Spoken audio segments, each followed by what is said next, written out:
नमस्कार, स्वागत है आपका बिहार समाचार में। बिहार वालों के लिए लोकसभा चुनाव को लेकर बड़ी खबर आ रही है, तो वहीं बिहार के गरीबों के लिए, किसानों के लिए बड़ी घोषणाएं हो गई है। बिहार के हर एक गरीब को जमीन और आवास मिलेगा, शराबबंदी को भी खत्म किया जा सकता है। तो वहीं गरीबों के हित में नीतीश सरकार ने बड़ा फैसला कर लिया। बिहार के महिलाओं के लिए, बिहार के बेटियों के लिए भी सरकार ने कई बड़ी योजनाओं की शुरुआत कर दी है। साथ ही जमीन बेचने के मामले में फिर से नया नियम लागू हो गया है। तो आज के बिहार की महत्वपूर्ण खबरों पर बात करेंगे। इससे पहले आपसे एक छोटी सी अनुरोध है, कृपया वीडियो को एक प्यारा सा लाइक अवश्य कर दीजिएगा। आपका लाइक करना ही हमारी मेहनत का फल होता है। लोकसभा चुनाव से पहले मुख्यमंत्री नीतीश कुमार जी ने बड़ी घोषणा कर दी है कि बिहार में अब कोई भी नहीं रहेगा बेघर। सभी ऐसे बेघरों को जिनके पास जमीन नहीं है, उनको सरकार जमीन देने का काम करेगी। जमीन मिलने के बाद उनको आवास दिया जाएगा। साथ ही जिनका आवास नहीं बना है तो सभी को आवास मिलेंगे।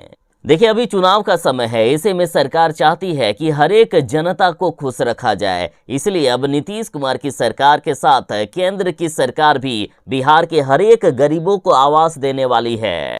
और सबसे पहले तो जिनके पास जमीन नहीं है उन्हें जमीन मिलेगा। देखिए, राज्य में भूमिहीन को बसाने के लिए सरकार संकल्पित है। 6.5 लाख भूमिहीनों को जमीन उपलब्ध कराने के लिए पर्चा तैयार किया जा रहा है। सीओ और आरओ को जमीन की व्यवस्था जल्द से जल्द करने के निर्देश दे दिए गए हैं। साथ ही गरीबों को जमीन देने के लिए सरकारी जमीन पर जो कब्जा किया गया है उस कब्जे को हटाया जा रहा है, ताकि जमीन की व्यवस्था करके गरीबों को जमीन दिया जा सके। मुख्यमंत्री नीतीश कुमार जी ने घोषणा कर दी है कि बिहार का कोई भी गरीब अब आवास विहीन नहीं रहेगा। जिनके पास जमीन नहीं है उन्हें सरकार अब ढूंढ ढूंढ कर भी जमीन देने का काम करेगी। और जो जमीन लेना चाहते हैं वे जमीन ले सकते हैं, और जो चाहते हैं कि हम पैसे लेकर खुद जमीन खरीद लेंगे तो वे सरकार से 1 लाख रुपया तक ले सकते हैं। पहले 60,000 रुपया दिया जा रहा था और अब 1 लाख तक बढ़ा दिया गया है ये राशि। बिहार वालों के लिए जरूरी सूचना, यदि आप बिहार में रहते हैं और अपनी पुश्तैनी जमीन को बेचना चाहते हैं तो अब जमीन ऐसे ही नहीं बिकेगा। अब नया नियम लागू कर दिया गया है। जमीन बेचने से पहले जमीन का पारिवारिक बंटवारा करना होगा, यानी कोर्ट के द्वारा अपने नाम पर जमीन बांटकर करवानी होगी। उसके बाद ही आप जमीन को बेच सकेंगे। देखिए, नए नियम के अनुसार पुश्तैनी जमीन को बेचने से पहले पारिवारिक बंटवारा करना होगा।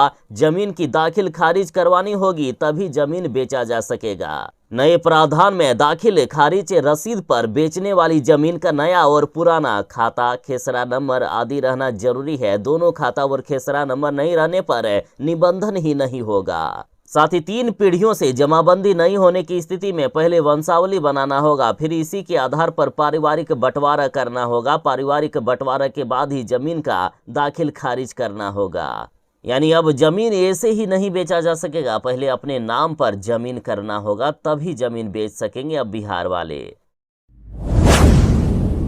बिहार में शराबबंदी कानून के खिलाफ अब बीजेपी नेता आ गए हैं। बीजेपी का सीधा मानना है कि शराबबंदी के कारण चुनाव में हमें नुकसान पहुंच सकता है, इसलिए नीतीश कुमार पर लगातार शराबबंदी को खत्म करने का दबाव भी बनाया जा रहा है। और देखिए, सम्राट चौधरी जो बिहार के उप मुख्यमंत्री हैं, तो जब ये विपक्ष में थे तो इन्होंने बड़ी घोषणा कर दी थी कि शराब माफिया से हर एक वर्ष नीतीश कुमार की पार्टी जदयू 10,000 करोड़ रुपया की वसूली करती है, अवैध वसूली करती है। सीधा सम्राट चौधरी का ये कहना है कि नीतीश कुमार जी शराबबंदी को इसलिए नहीं खत्म कर रहे हैं क्योंकि उनको इनसे मोटी कमाई हो रही है। शराबबंदी के नाम पर बिहार में शराब माफिया और शराब तस्करों को छूट दे दी गई है शराब बेचने की, और इसके बदले नीतीश कुमार की पार्टी जदयू को प्रत्येक वर्ष 10,000 करोड़ रुपए का कमीशन मिलता है।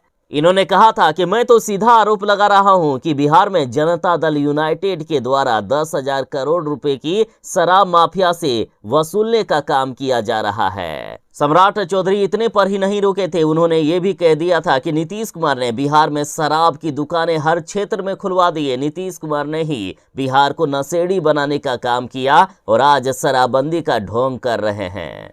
आज बिहार में शराब की होम डिलीवरी हो रही है और नीतीश कुमार जी इसे रोकने में असफल हैं। ऐसे बयान सम्राट चौधरी ने दे दिए थे।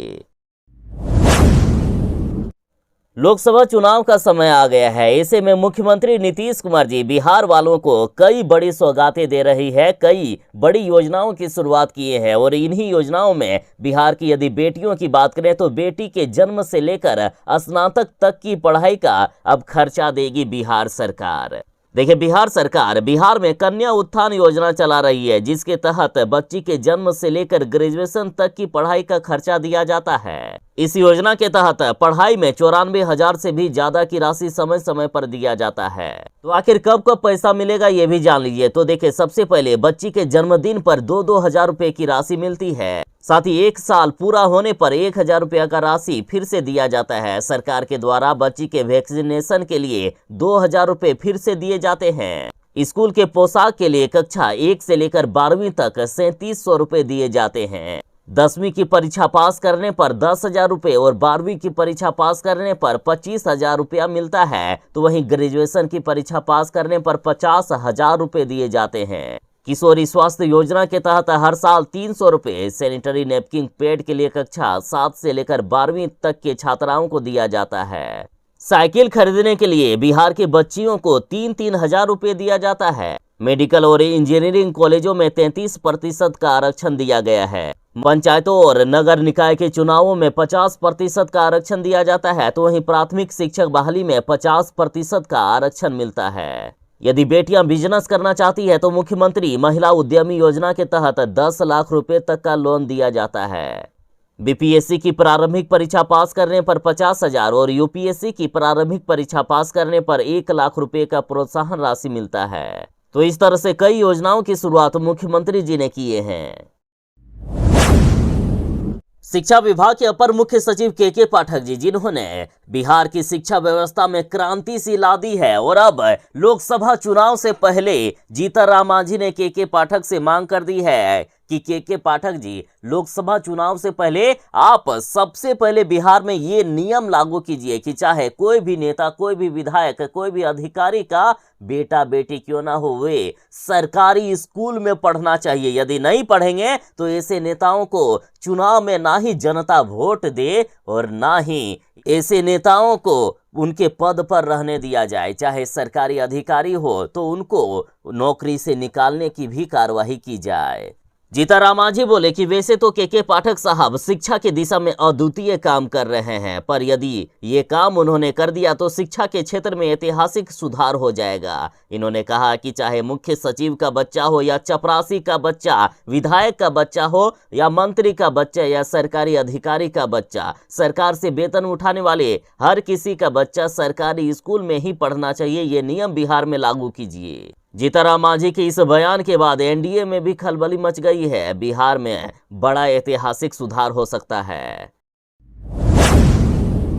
महागठबंधन में महाजंग की शुरुआत हो गई है। लोकसभा चुनाव से पहले ही महागठबंधन में देखिए बड़ी घटना हो गई। पूर्णिया से पप्पू यादव ने आरजेडी की बीमा भारती के खिलाफ नामांकन कर दिया। देखिए, पप्पू यादव ने अपनी पार्टी का विलय कांग्रेस में कर दिया था ताकि उन्हें पूर्णिया से चुनाव लड़ने का मौका मिले, लेकिन पूर्णिया की सीट राजद के खाते में चली गई। उसके बाद कांग्रेस भी चुपचाप खड़ी थी, कांग्रेस कुछ बोल नहीं रही थी। और अब पप्पू यादव ने जो ये काम किया, उसके बाद कांग्रेस ने कहा कि पप्पू हमारे प्रत्याशी ही नहीं है, हमने नहीं दी नामांकन की मंजूरी। बिहार के कई नेताओं के साथ अब बिहार के कांग्रेस प्रवक्ता राजेश ठाकुर ने पप्पू यादव को पूर्णिया से नामांकन को लेकर कहा कि वह कांग्रेस के उम्मीदवार ही नहीं है। कांग्रेस के कोटे में 9 सीटें आई है, उसमें पूर्णिया शामिल ही नहीं है। बीमा भारती ही इंडिया गठबंधन की साझा प्रत्याशी है, इसलिए कांग्रेस का एक एक वर्कर बीमा भारती को जिताने का काम करेगा।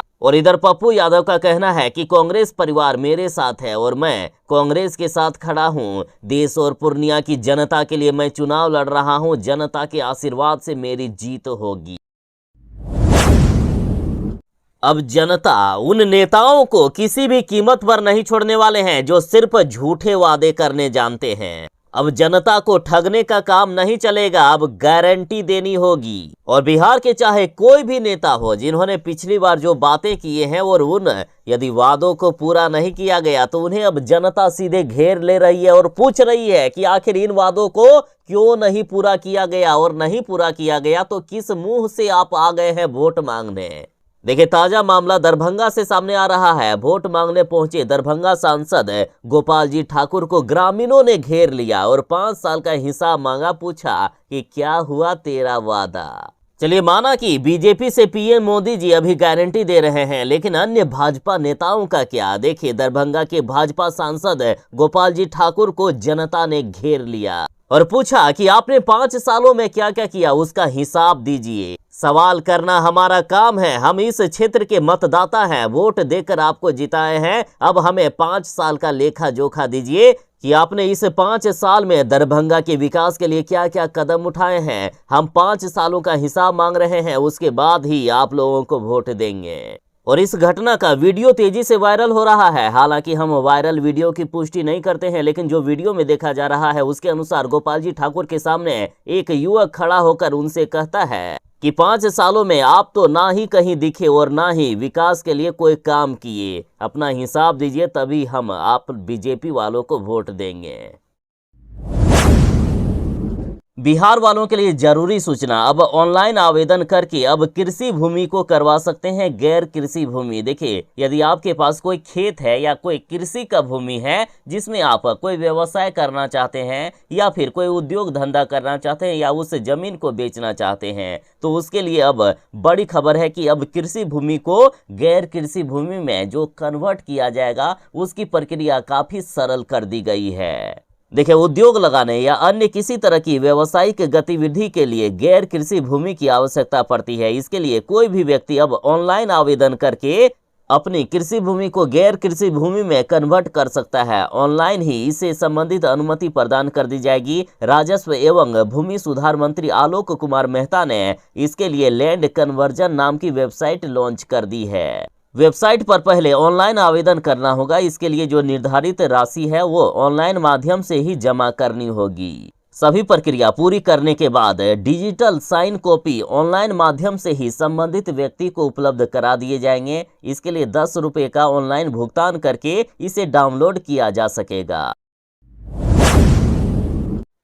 बिहार में लगातार शराबबंदी को खत्म करने की मांग की जा रही है। साथ ही मुख्यमंत्री नीतीश कुमार जी दावा करते हैं कि हमने महिलाओं के लिए शराबबंदी कानून लागू किया है, लेकिन आज वही महिलाएं शराबबंदी के चंगुल में फंसती जा रही है। देखिए, बड़ी खबर है कि महिलाओं को ढाल बनाकर तस्करी करा रहे हैं शराब माफिया और पिछले 6 माह में 56 महिलाओं को शराब तस्करी में पकड़ा गया है। ज्यादातर स्लम बस्तियों में महिलाओं को शराब बिक्री कराई जा रही है। ज्यादातर देसी शराब की तस्करी महिलाओं से कराई जा रही है। पटना पुलिस ने पिछले 6 माह में 56 महिलाओं को शराब के मामले में गिरफ्तार किया है। इन सभी के पास शराब की बरामदगी भी हुई है। पुलिस की पूछताछ में ये बात सामने आई है कि पकड़ी गई महिलाएं गरीब तबके की है।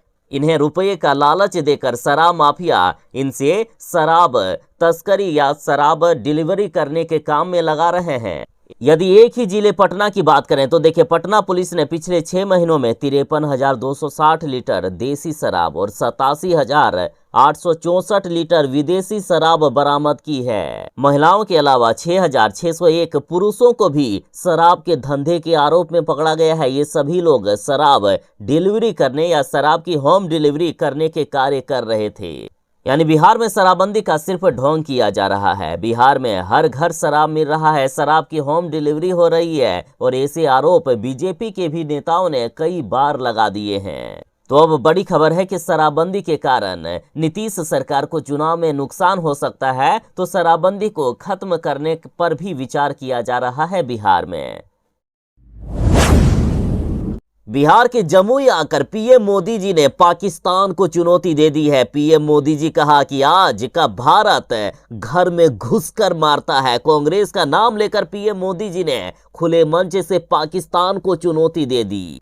देखिए, कांग्रेस पर देश को कमजोर करने का आरोप लगाते हुए प्रधानमंत्री जी ने कहा कि भारत अब पहले वाला भारत नहीं रहा है। आज का भारत घर में घुसकर मारता है। आज का भारत वही महान पाटलिपुत्र और मगध वाला भारत बन चुका है। पीएम मोदी जी ने कांग्रेस पर हमला करते हुए कहा कि याद कीजिए 10 साल पहले दुनिया में भारत को लेकर लोगों की क्या राय थी। कांग्रेस के राज में भारत को गरीब और कमजोर देश माना जाता था। उन्होंने पाकिस्तान का बिना नाम लिए कहा कि कांग्रेस के राज में छोटे छोटे देश जो आज आटे के लिए तरस रहे हैं, उनके आतंकी हम पर हमला कर कर चले जाते थे। तब की कांग्रेस सरकार दूसरे देशों के पास शिकायत लेकर जाती थी, लेकिन मोदी जी ने कहा कि ये सब नहीं चलेगा। भारत वही महान पाटलिपुत्र और मगध वाला भारत है, भारत वही चंद्रगुप्त मौर्य वाला भारत है, और आज का भारत घर में घुसकर मारता है। आज दुनिया देख रही है कि केवल 10 वर्षों में भारत की साख और भारत की हैसियत दुनिया में कैसे बढ़ी है। आज भारत दुनिया की 5वीं सबसे बड़ी अर्थव्यवस्था बन चुकी है। चंद्रमा के जिस कोने पर कोई भी देश नहीं पहुंच सका था, वहां भारत का चंद्रयान और तिरंगा पहुंच चुका है। पिछली बार हमने आपको ये बताया था कि आखिर मुख्यमंत्री नीतीश कुमार के पास कितनी संपत्ति है, और आज आपको बताऊंगा कि आखिर राहुल गांधी के पास कितनी संपत्ति है। देखिए, अधिकांश आरोप लगते हैं कि ये नेता लोग अपनी संपत्ति की सही जानकारी नहीं देते हैं, लेकिन चुनाव आयोग के अनुसार जो जानकारी दी गई है वो आपको बता रहा हूँ। राहुल गांधी की कमाई हर साल करोड़ों रुपए से भी ज्यादा है। हर साल करोड़ों रुपए कमाने के बावजूद राहुल गांधी के पास मात्र 55,000 रुपए की नकदी है, यानी कैश के रूप में राहुल गांधी के पास सिर्फ 55,000 रुपए ही है। साथ ही राहुल गांधी के पास 2 सेविंग बैंक अकाउंट में 15 मार्च तक कुल 26,25,000 रुपए जमा है।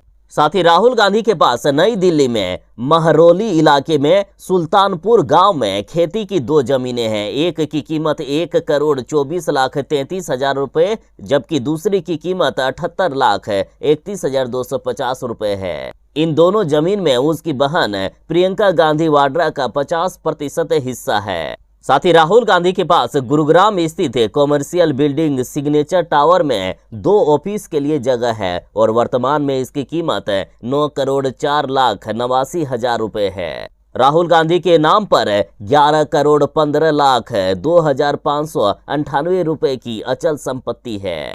राहुल गांधी के पास यंग इंडियन के 1900 शेयर हैं। प्रत्येक शेयर की कीमत 100 रुपए बताई जा रही है। इसके अतिरिक्त कांग्रेस नेता के पास 4,33,60,519 रुपए के अन्य कंपनियों के शेयर हैं। राहुल गांधी के पास 3,81,33,572 रुपए के म्यूचुअल फंड भी हैं। इन्होंने सॉवरेन गोल्ड ब्रांड में 15,21,740 रुपए का निवेश भी किया है। साथ ही डाक बीमा पॉलिसी में 61,52,426 रुपए का निवेश किया है। राहुल गांधी के पास 4,20,850 रुपए के जेवरात भी हैं। राहुल गांधी के पास कुल चल संपत्ति 9,24,00,000 रुपए से भी अधिक है। एक तरफ जहां बिहार के नियोजित शिक्षकों को हाईकोर्ट की तरफ से बड़ी जीत मिली है, पटना हाईकोर्ट ने सीधा कहा है कि वैसे नियोजित शिक्षक जो सक्षमता परीक्षा पास नहीं कर पाएंगे, उन्हें नौकरी से नहीं हटाया जाएगा। साथ ही इधर शिक्षा विभाग के अपर मुख्य सचिव के पाठक ने बड़ी घोषणा कर दी है कि नियोजित शिक्षकों से जो सक्षमता परीक्षा ली जा रही है, तो परीक्षा की संख्या बढ़ेगी, यानी अटेम्प्ट बढ़ेगा। देखिए, अभी नियोजित शिक्षकों को 5 मौके दिए गए हैं। 5 मौके तक भी यदि शिक्षक परीक्षा पास नहीं कर पाते हैं तो उनकी नौकरी पर खतरा हो सकता है। लेकिन बड़ी राहत की खबर यह है कि के पाठक ने कहा कि सक्षमता परीक्षा का अटेम्प्ट बढ़ाया जाएगा। लगभग 7 अटेम्प्ट करने की तैयारी है। बिहार के उप मुख्यमंत्री सम्राट चौधरी ने बड़ी घोषणा कर दी है कि बालू, जमीन और शराब माफिया को छोड़ना होगा बिहार। मोदी की गारंटी के डर से भ्रष्टाचारी हो रहे हैं साथ। देखिए, अभी दिल्ली के मुख्यमंत्री अरविंद केजरीवाल जेल में हैं। झारखंड के मुख्यमंत्री हेमंत सोरेन को भी जेल जाना पड़ा। और इधर सम्राट चौधरी ने कहा कि मोदी की गारंटी शब्द से देश के जितने भी भ्रष्टाचारी हैं, वे काफी चिंतित हैं। वे लोग एक होने का प्रयास कर रहे हैं, लेकिन देश में जब तक मोदी सरकार है, कोई भ्रष्टाचारी बच नहीं सकता है। सबको जेल जाना ही होगा। सम्राट चौधरी ने कहा कि हमने बालू माफिया, शराब माफिया और जमीन माफिया को स्पष्ट कर दिया है कि उन्हें या तो जेल में रहना होगा या फिर बिहार छोड़कर भागना होगा। आज पूरा बिहार हमारे साथ है। पिछली बार गलती से 1 सीट हम लोगों से छूट गई थी, लेकिन इस बार सभी 40 की 40 सीटों पर हम बीजेपी वालों की जीत होगी।